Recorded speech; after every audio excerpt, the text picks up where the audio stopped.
ဗာရဏသီပြည်ကမတ္တဝဆိုတဲ့ခေါ်တဲ့မင်းကြီးဟာဩဇရာကောင်းတဲ့အဖြစ်ပြက်ကိုအဲ့ဒီဇတ်တော်မှာပေါ်ပြထားတာဘာဩဇရာကောင်းတယ်လဲဆိုရင်ဘုရင်ကြီးထံမှာခါစားပြီးတော့နေတဲ့အမတ်ကြီးတယောက်အမတ်ကြီးတယောက်ကကျမ်းမာရေးမကောင်းတော့သူ့သားကိုသူ့နေရာမှာကိုစား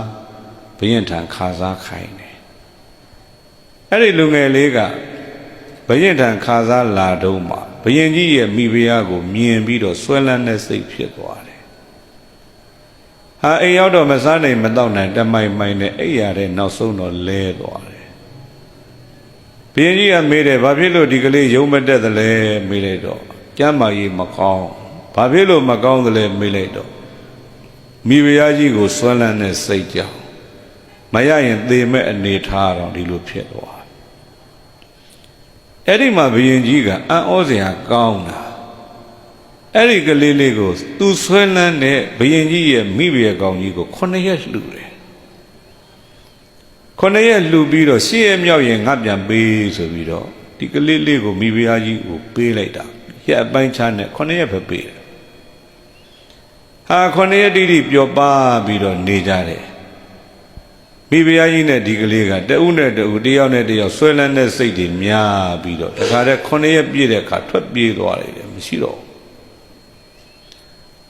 မိဖုရားကြီး10 ရက်မြောက်ပြန်မရောက်တဲ့အခါဘုရင်ကြီးကတခါဒီမိဖုရားကြီးကိုဆွဲလန်းတဲ့စိတ်နဲ့ပဲသူလည်းမစားနိုင်မတော့နိုင်ဖြစ်ပြန်ရော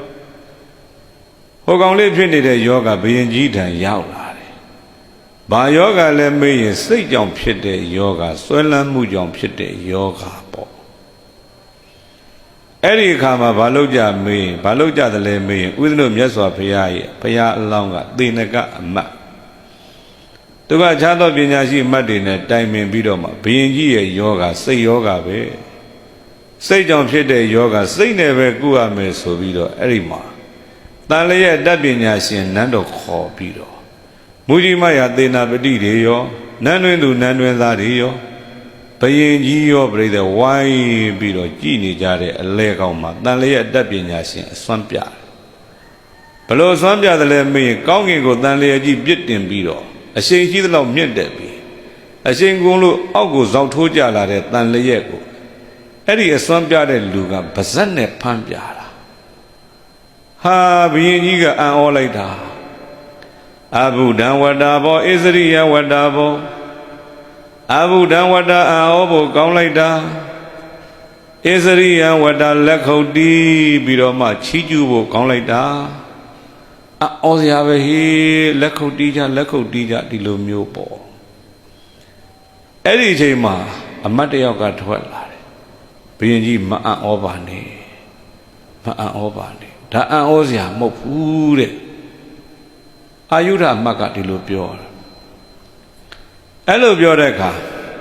ဒိဏကံတိကိနန္ဒာရအသိသံပါဏပါယိနံ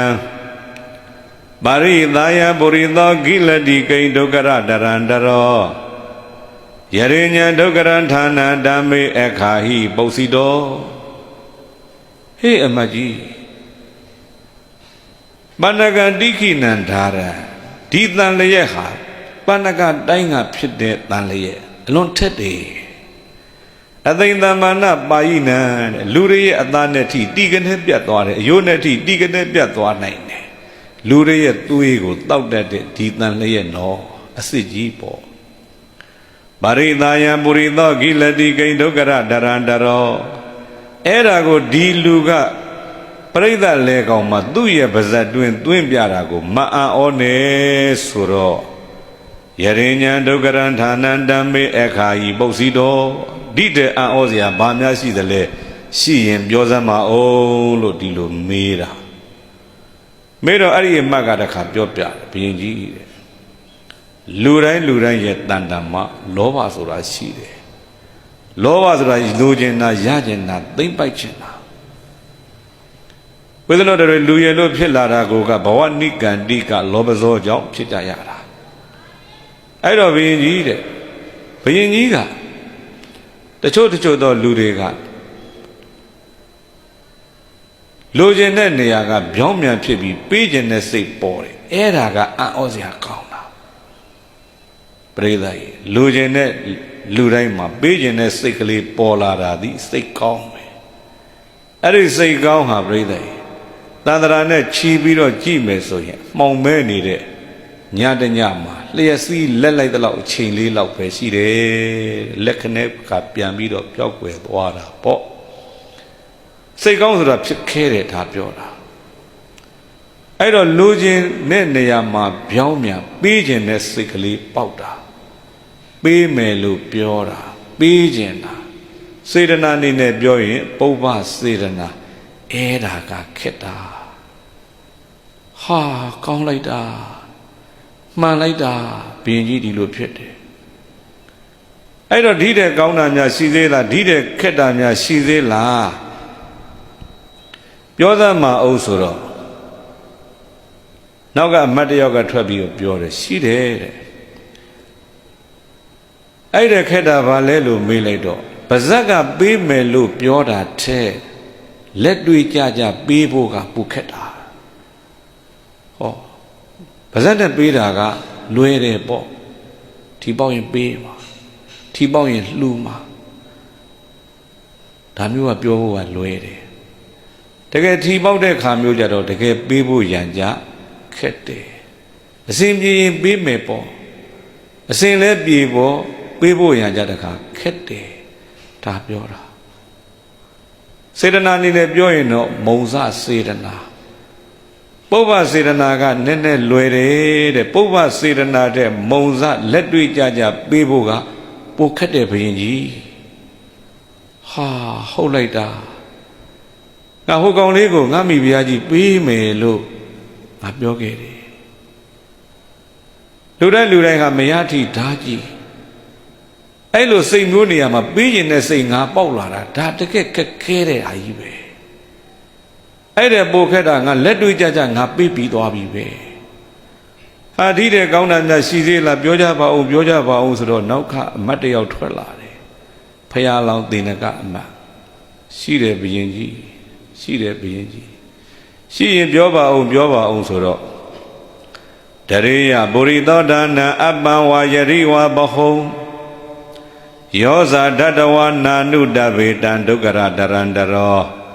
သဗ္ဗညံတုကရံဌာနံဓမ္မေအခါဟိပု္ပ္စိတောဘုရင်ကြီးနဲတာပဲဖြစ်ဖြစ်များတာပဲဖြစ်ဖြစ်နဲနဲပဲဖြစ်ဖြစ်များပဲဖြစ်ဖြစ်ပေးလူပြီးတဲ့နောက်တောကမရောက်ဖဲနဲ့ဝမ်းမြောက်နိုင်ဖို့ရန်ကပိုခက်တယ်ပြိဿကြီးပေးပြီးတဲ့နောက်မှာဝမ်းမြောက်နိုင်ဖို့ရန်ကဘာဖြစ်တယ်ပိုခက်တယ်ပေးမယ်ဆိုတာမခက်ဘူး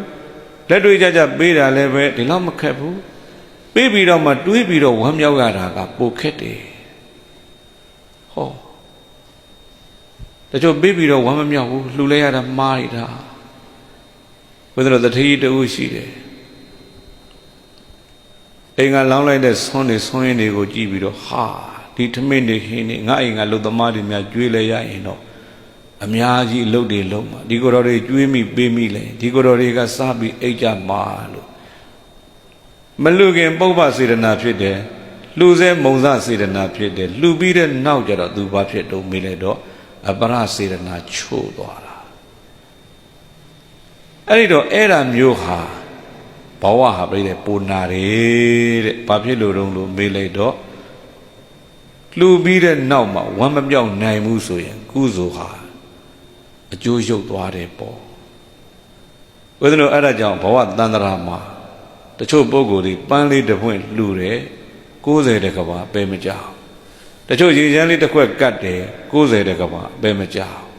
တချို့ဝက်ပိုင်းလေးတစ်ထည်လှူတယ်90တကဘာပဲမကြောက်ဘာဖြစ်လို့မကြတယ်လဲမေးလိုက်တော့ကိုလှူတဲ့အရာလေးကသေးတော်လဲပဲအဲ့ဒီအလှူလေးပေါ်မှာပြန်တွေးပြီးတော့ဝမ်းမြောက်နေတဲ့အပရစေတနာကဒါကောင်းလို့သူတို့အတွက်ပေတကားကပိတ်ပေးသွားတာ